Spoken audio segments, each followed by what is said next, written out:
The science of archaeology has slowly and steadily helped humanity uncover the story of its past. Even so, some discoveries remain deeply puzzling even for those professionals who have been working in this field for many years. As we've already seen, many artifacts and structures have been discovered, but several of them still cannot be explained to this day. And today we'll look at the 15 mind-blowing archaeological discoveries that still defy all human understanding. Number 15, Marawasi Plateau. High in the Andes, east of Lima, there's a place that doesn't behave like ordinary stone.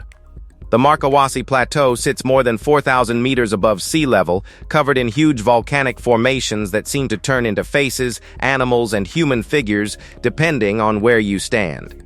Some people see a lion, a frog, and even a massive cliff face called the Monument to Humanity, which appears to show several profiles looking in different directions.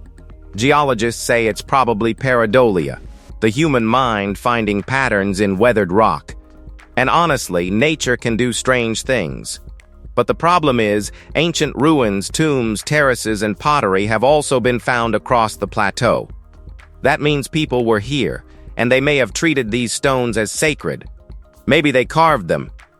Maybe they only worshipped what nature had already shaped.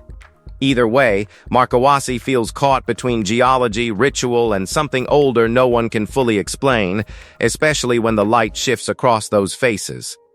Number 14, the Kensington runestone. This 200-pound slab of grey-wax sandstone has been arguing with historians since the day it came out of the ground. In 1898, Swedish immigrant farmer Olof Oman found it tangled in tree roots near Kensington. The slab was carved with runes claiming that a group of 8 Swedes and 22 Norwegians had traveled from Vinland in 1362. The inscription says 10 of their men were found red with blood and dead, leaving the survivors to carve their warning before moving on. If real, it would mean Norse explorers reached deep into North America long before Columbus, far beyond Newfoundland's confirmed L'Anse Oaks Meadows settlement. Critics argue the language looks too modern and may be a 19th century hoax. Supporters point to possible medieval rune forms and weathering that may suggest age. No campsite, graves, or matching record has ever been found. So the stone still sits there, either fraud or history, waiting to be believed. Number 13, Stonehenge human remains. Well, Stonehenge has always drawn attention, but trust us, it's not just the standing stones that matter. Beneath the site, archaeologists have found human remains that date back thousands of years. These skeletons were buried between roughly 3600 and 2200 BC, placing them close to the earliest phases of the monument itself. What's still unclear is how these individuals died and why they were buried there. Some theories suggest ritual sacrifice, but there isn't enough evidence to confirm that. What we do know is that these were real people, placed in a location that clearly held meaning. Today, many of the remains are displayed in a visitor center, offering a closer look at the lives connected to the site. That decision hasn't gone unquestioned. Some groups of researchers believe the remains should be reburied out of respect. Others argue that studying them helps preserve history. In short, it's a balance that hasn't been fully resolved. Number 12, the Great Serpent Mound. In southern Ohio, a giant serpent still curls across the land as if it was never meant to be fully understood from the ground. The Great Serpent Mound stretches about 1,348 feet, making it the largest surviving effigy mound in the world. Its body coils through the landscape, while its open mouth seems to face an oval shape that some interpret as an egg, the sun, or a symbol of creation. The real problem is that no one agrees who built it. Some link it to the Adena culture, others to the Hopewell, while radiocarbon tests have suggested a Fort Ancient date, around 1070 AD. Its head may align with the summer solstice sunset, and other points may connect to lunar or seasonal events. Still, no clear artifacts or burials explain its purpose. Calendar, sacred monument, or gathering place, whatever it was, someone planned it, with mind-blowing care. Number 11. Taxic Kix Lawaka head. This one is small enough to fit in a hand, but the problem it creates is enormous. In the 1930s, archaeologists working near Taxic Kix Lawaka in central Mexico uncovered a grave filled with local pre-Columbian offerings, including pottery, ornaments, and copper objects. But among them was a terracotta head that looked completely out of place. It showed a bearded man with features that seemed more Mediterranean than Mesoamerican. That alone was enough to cause arguments, because the burial dated to before Spanish contact. Later testing showed the clay object was ancient, though its exact origin remained unclear. Some researchers have compared it to Roman-style figurines, while skeptics argue the resemblance could be a coincidence or that the object somehow entered the burial later. The trouble is, the grave did not appear disturbed. So the question remains uncomfortable. How did a head that looks so foreign end up sealed inside a pre-Columbian Mexican grave? No answer has ever fully worked, and that is the problem. Number 10. Ain Gazal statues. Archaeologists in Jordan found something that feels almost too advanced for its age. The site is called Ain Gazal, meaning spring of the gazelle, and around 9,000 years ago it was one of the largest settlements of the Neolithic world. People there farmed, raised animals, built mud brick homes, and lived in a community that was already starting to feel like an early town. But beneath its floors, something stranger was waiting. In 1983, road construction exposed caches of life-sized plaster statues buried carefully in pits. These figures were made from reeds coated in lime plaster, with dark eyes set in bitumen and long, ghostly faces. Some even had two heads on one body. What makes them unsettling is that they were buried soon after being made, as if used once in some ritual and then hidden forever. No one knows if they were ancestors, spirits, gods, or something else entirely, and that silence makes them even stranger. Number 9. Arini 1 leather shoe. Most ancient human remains are found without clothing, simply because time destroys anything organic. But every now and then, something survives against the odds. That's what makes the leather shoe discovered in Arini Cave so rare. Dating back around 5,500 years, it's one of the oldest known pieces of footwear ever found. The conditions inside the cave played a huge role in its preservation. Dry air and isolation kept it intact when it should have disappeared long ago. The shoe itself is simple in design, stitched together from a single piece of leather, but it still feels familiar. It was made long before Stonehenge or the pyramids, yet its shape wouldn't look out of place today. What adds to the mystery is what was found beside it: grains, dried fruits, and no sign of its owner. It seems to have been deliberately placed there, but why is a mystery. Number 8. Alexander's vanished soldiers. Alexander's army conquered so much land that it's easy to forget some men simply vanished along the way. After the Battle of Granicus in 334 BC, where Alexander defeated Persian forces and nearly died himself, certain soldiers disappear from later accounts. They are not clearly listed among the dead, yet they do not appear in later campaigns either. One explanation is simple. Alexander left them behind as garrisons in newly captured cities across Asia Minor. Those men may have married locals, taken administrative roles, or slowly disappeared into the societies they were meant to control. A more fascinating theory pushes the trail farther east, toward Central Asia, Afghanistan, and Pakistan, where later Greek-speaking communities and Hellenistic settlements appeared after Alexander's campaigns.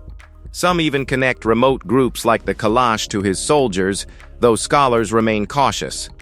Maybe these men died quietly. Maybe they built new lives. Either way, their names fell out of history, and we still don't know. Number 7. Lady of Elche. When the Lady of Elche was discovered in Spain in 1897, it didn't immediately seem ancient. The statue was in such good condition that some believed it might have been recently made. That assumption didn't last long. Further examination revealed that it was actually around 2,500 years old, dating back to the Iberian period. Carved from limestone, the figure is detailed and distinctive, especially around the face and the elaborate headdress. What adds to its mystery is its function.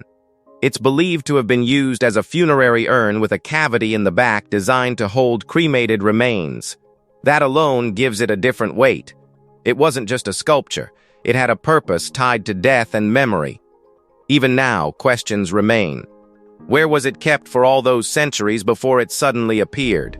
No clear answer exists. What remains is the object itself, preserved, studied, and still quietly holding on to its past. All right, now let's move to Number 6. Disappearance of the 9th Roman Legion. Rome kept records of almost everything, which makes the disappearance of the 9th Legion even stranger. The Legio IX Hispana had fought for the empire for generations. From Caesar's wars to the conquest of Britain. It was stationed in the north, suffered badly during Boudicca's revolt, then rebuilt and based at York.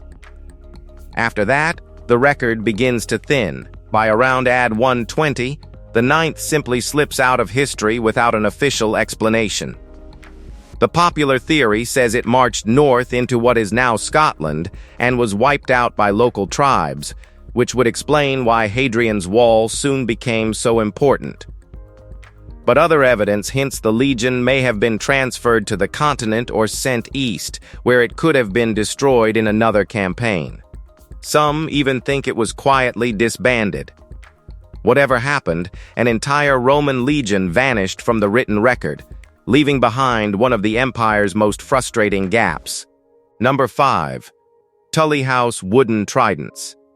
Some discoveries don't come with answers no matter how much time passes or how many top minds work.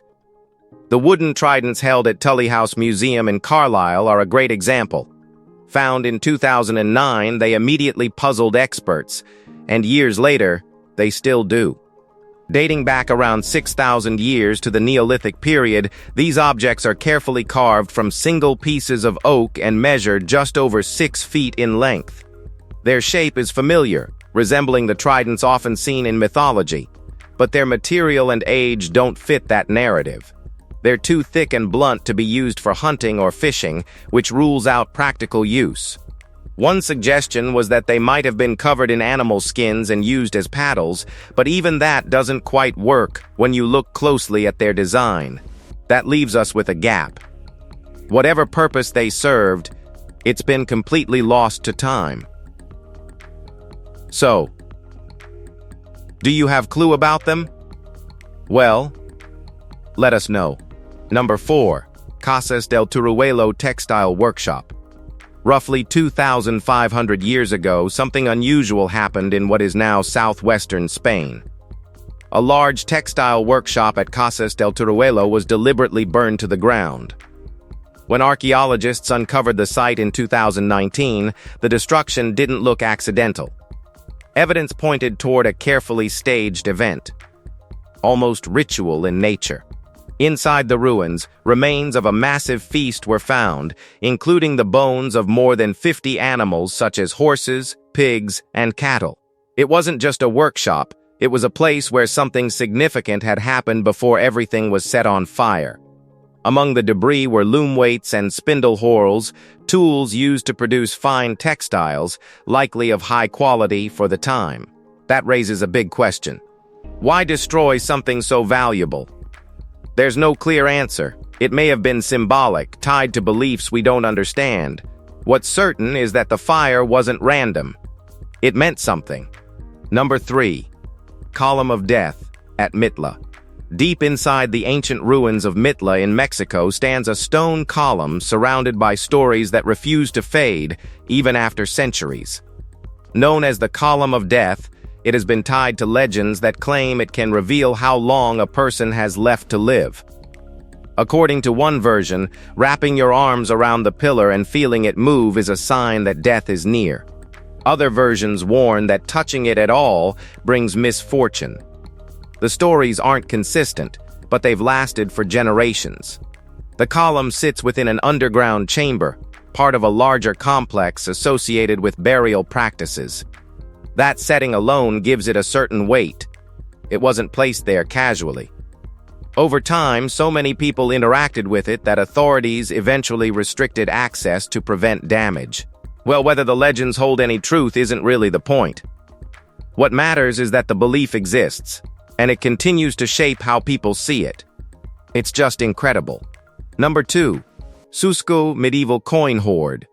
Coin discoveries are nothing new in archaeology, but every so often one stands out for its scale and mystery. In 2021, a massive hoard of over 6,000 medieval coins was uncovered in a field in Susco. Alongside the coins were silver ingots and a gold ring, adding even more intrigue to the find. The collection is believed to be around 900 years old, placing it firmly in the medieval period. The ring carries an inscription that reads, "Lord, may you help your servant Maria." That single line has sparked speculation about its owner. Some believe it could be linked to Maria Dobroniega, daughter of Vladimir the Great and wife of a Polish ruler. The timeline fits, but there is no definitive proof. Whoever buried this treasure likely intended to return for it, but never did. Now, what remains is one of the most significant and baffling medieval discoveries in Poland. Number 1. Liber Linteus. Not every ancient language has been fully understood, and the Liber Linteus is a reminder of that gap in knowledge. This linen manuscript, written over 2,000 years ago, is the longest known text in the Etruscan language. The problem is, we still can't properly translate it. Only a handful of Etruscan words are understood, and even those offer limited insight. Because certain repeated terms appear throughout the text, some scholars believe it may have been a calendar or ritual guide, but that's still just an educated guess. The way it was discovered adds another layer to the story. The linen had been reused as wrapping for a mummy in Egypt, where it went unnoticed until the 19th century. Without that chance reuse, it might never have survived. There's even speculation that it could be part of a lost religious text mentioned by Roman writers. Until the language is fully decoded, its true meaning is out of reach. And there you have it. If you found this video interesting, please like and subscribe. We'll see you in the next one.